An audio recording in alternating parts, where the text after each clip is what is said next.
दरम्यान एक मोठी बातमी आपल्यापर्यंत पोहोचते। धाराशिवच्या भूम तालुक्यातील बाणगंगा नदीला आलेल्या पुरात पशुधन वाहून गेल्याची घटना घडली आहे आणि यात तब्बल 17 गायी वाहून गेल्या आणि त्यांचा मृत्यू झाला। यामुळे दूध उत्पादक शेतकऱ्याला मोठा फटका बसलाय। भूम तालुक्यातील चिंचपूर, बेलगाव, पिंपळगाव, अंतरगाव या परिसराला महापुराचा मोठा फटका बसलाय। बेलगाव, पिंपळगाव इथं पुराच्या पाण्याने 17 गायींचा मृत्यू झालेला आहे। या क्षणाची सगळ्यात मोठी आणि महत्त्वाची बातमी आपण बघतोय। धाराशिवच्या भूम तालुक्यातील बाणगंगा नदीला आलेल्या पुरात पशुधन वाहून गेल्याची घटना घडली आहे आणि यात तब्बल 17 गायी वाहून गेल्या आहेत। ओंकार कुलकर्णी आपले प्रतिनिधी आपल्यासोबत थेट जोडले गेले, त्यांच्याकडून अधिकचे अपडेट्स आपण घेणार आहोत। ओंकार, सौरभ, जर पाहिलं तर धाराशिव जिल्ह्यात पाऊस जो आहे तो कहर करताना पाहायला मिळत आहे।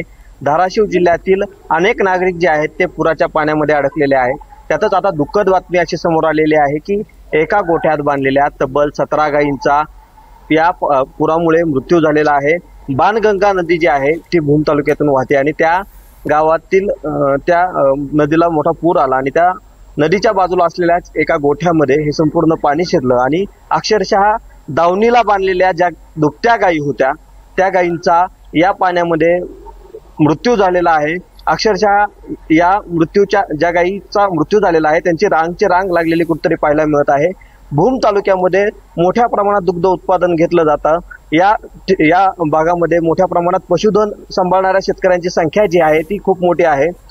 याच भागामध्ये अक्षरशः या दुभत्या गायींचा अशा पद्धतीनं मृत्यू झाल्यामुळं परिसरात देखील मोठ्या प्रमाणात हळहळ व्यक्त करण्यात कुठतरी येत आहे। याचबरोबर जर पाहिलं तर अगदी शेकडो गायी, म्हशी, जनावरे जे आहेत ते या पुराच्या पाण्यामध्ये वाहून गेल्यामुळं नक्कीच कुठतरी हळहळ जी आहे ती व्यक्त केली जाते। सौरभ, निश्चितच यावर लक्ष ठेवून असा त्या संदर्भातले अपडेट्स घेऊ। ओंकार, तुर्तास धन्यवाद।